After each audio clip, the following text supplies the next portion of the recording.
Hi guys, my name's Alana. Welcome back to my YouTube channel, Mental Health with Alana. If you're new here, please click that red subscribe button, give this video a thumbs up, and also press the bell notification so you know every time I post a video. So for today's video, I'm going to be talking about migraines and what I do to prevent or to help them. So I'm going to start off with medication that I've been on. So I take a medication called amitriptyline.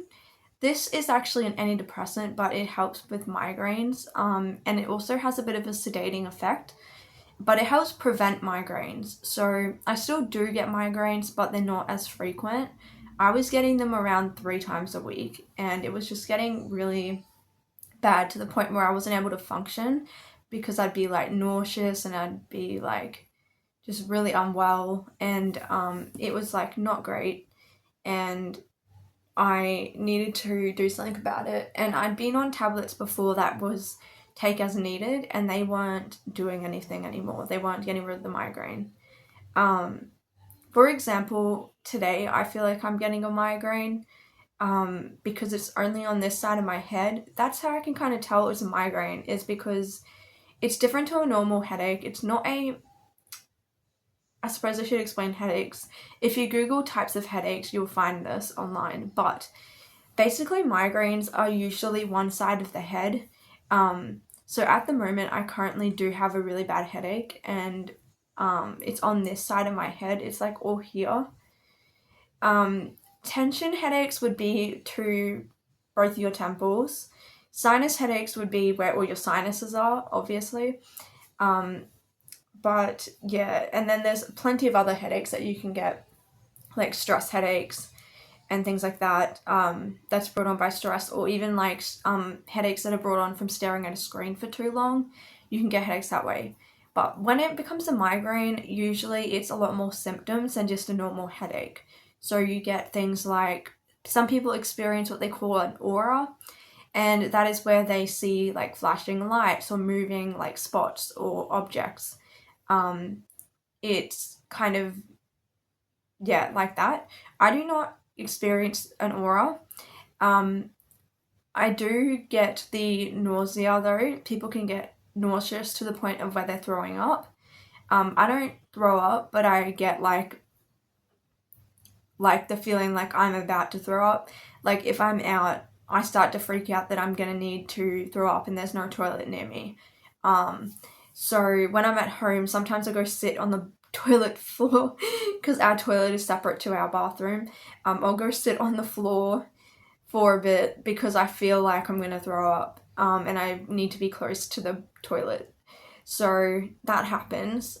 I also get, apart from like the really bad pain in my head, I also get other things like dizziness as well, which just isn't good because you're already feeling nauseous, and dizziness just makes it like a lot worse.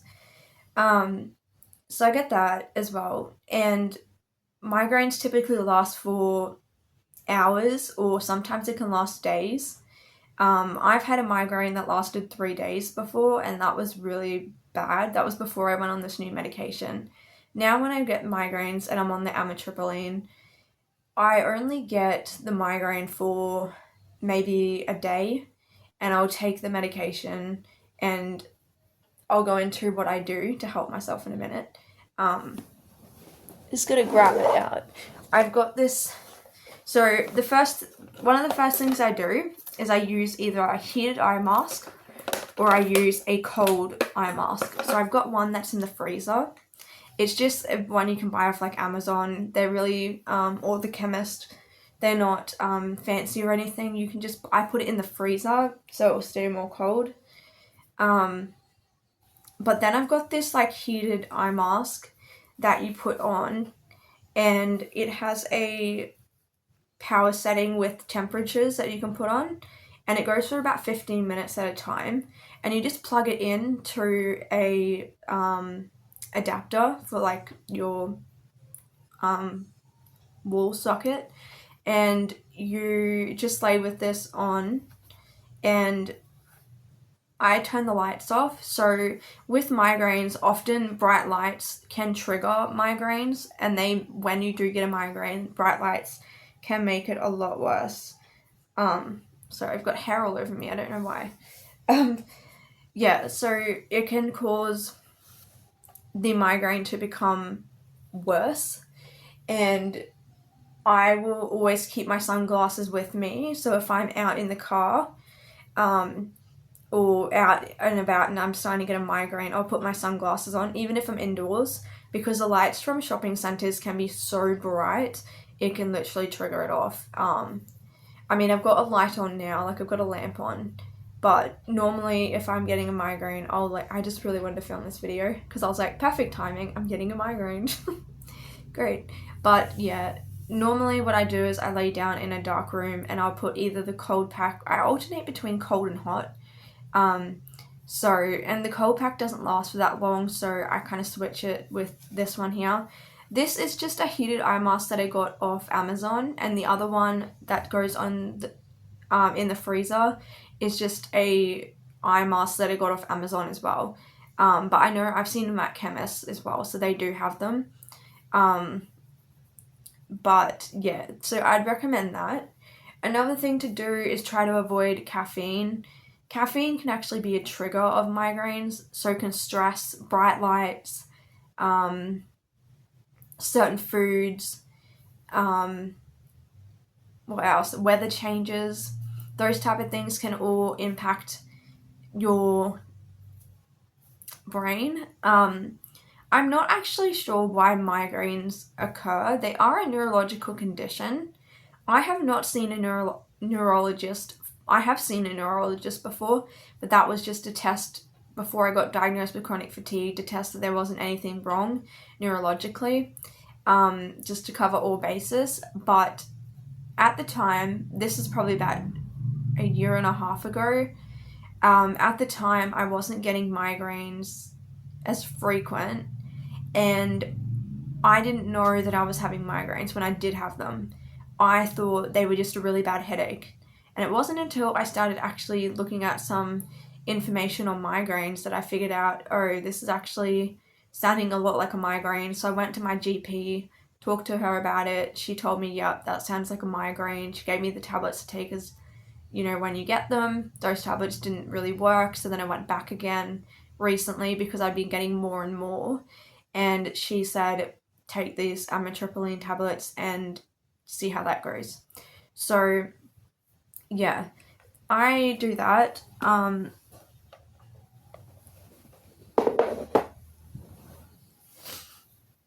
Yeah, I do that. But yeah, laying in a dark room really helps. And then also, as the other thing I was going to say, is to take some paracetamol with the migraine medication if you have some. But sorry, back to the neurologist.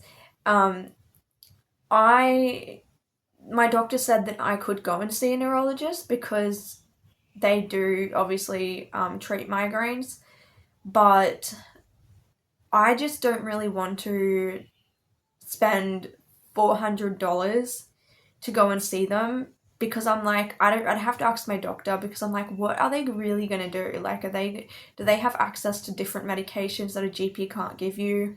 Because if it's no different than just seeing my GP, then I don't really see the point, because it's a specialist.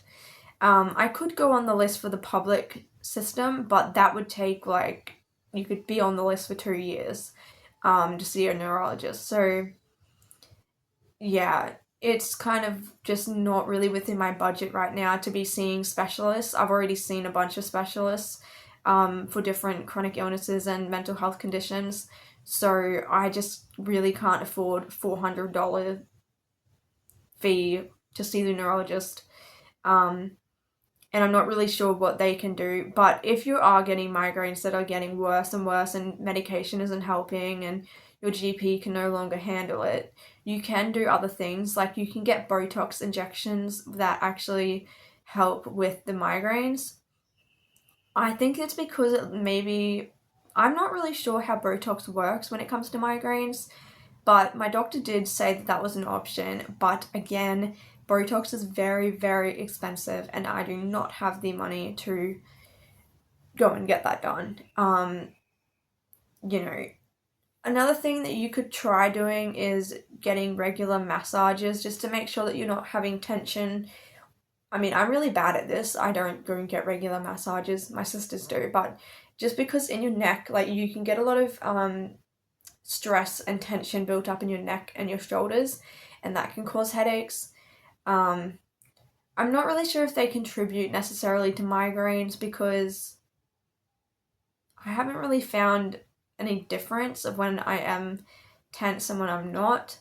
The migraines kind of just come from either drinking too much caffeine, bright lights, like really bright lights, trigger me into a migraine. They're the main two things that I've realized. And then having really bad like stress also does contribute. So, because my doctor was telling me you need to figure out your triggers. So it's important to figure out what your triggers are, because everyone will have their own triggers. These are just things that I've like looked at over the past, to see what has impacted me. But in saying that, I'd never used to drink coffee until I was maybe like 19, and I had migraines in high school. So coffee wasn't triggering it back then. I think it was the stress thing. So, and my glasses are the right prescription. Like, I just got my eyes tested recently, so my glasses are the right prescription. It's not coming from eyesight problems. So basically what I'm trying to get at is that when you go to the doctor about like possibly having migraines, they're going to need to rule out a bunch of other things and like ask you a lot of questions like about what I'm explaining, because they don't want to just put you on medication if it's not gonna help you or if it's not actual migraine. But if you are getting like really severe headaches, and they're not migraines but they're headaches that are really bad, that's still a problem. So you still probably want to see your GP and ask them for some like assessments to get done, because you know that could be something else could be going on. Same with migraines, something else could be going on with your brain, which is why the neurologist would come in and you would go to them and get some tests done just to check there's nothing else wrong. I personally have had a CT scan done last year in August. Not for migraines in particular, it was for a mental health reason, but I had to get I nagged at them in the hospital for a a CT scan, because I'd given myself a concussion, basically. And my parents were very worried about it, because my dad had like a lot of concussions from playing football, and he was like, I think you have a like concussion, you're definitely like concussed. But anyway, I got a CT scan done. There was nothing wrong, thankfully. But I've also had a MRI done before I got diagnosed with schizoaffective disorder, because they don't like to just diagnose you with psychotic illnesses unless they've actually done some medical testing, like blood tests and like not CT scans, MRIs. They like to do MRIs, at least in Australia. I don't know, I would expect that they should be doing this in other countries too, because you shouldn't really be diagnosing somebody with a condition that could be caused by a physical thing. Also, they need to rule out, again, all the other things that it could be. And that's why getting diagnosis for medical conditions is so hard, is because they have to rule out a lot of different factors. And one illness could mimic another illness. Some symptoms could be a part of a bunch of different illnesses. And doctors can be quite blasé and kind of fob you off and not necessarily listen to, which is why you need to find a good doctor. My GP that I have is a very good doctor, and she really listens to me when I bring up issue. So yeah, that's really all I have to say about migraines. Talking about migraines, I am about to do the things I said, because I have a migraine right now. But this is why I wanted to film a video, because I was like, I have all the information in my head right now because I've got one. But yeah, I'm about to go and do those things that I told you to do, and hopefully that works. And yeah, I hope you guys found this video interesting. I've been trying to do some more like chronic illness videos because, like I said, I do live with chronic illnesses, and I thought it would be a bit different than just mental health. I'm struggling to come up with some mental health video ideas, so if you have an idea, please comment it down below or send me a DM on my Insta. Go follow my Instagram because it's linked down below, because I often post like question boxes for you to put video ideas in or ask questions, so go do that. But yeah, thank you for watching this video, and I'll see you in my next one.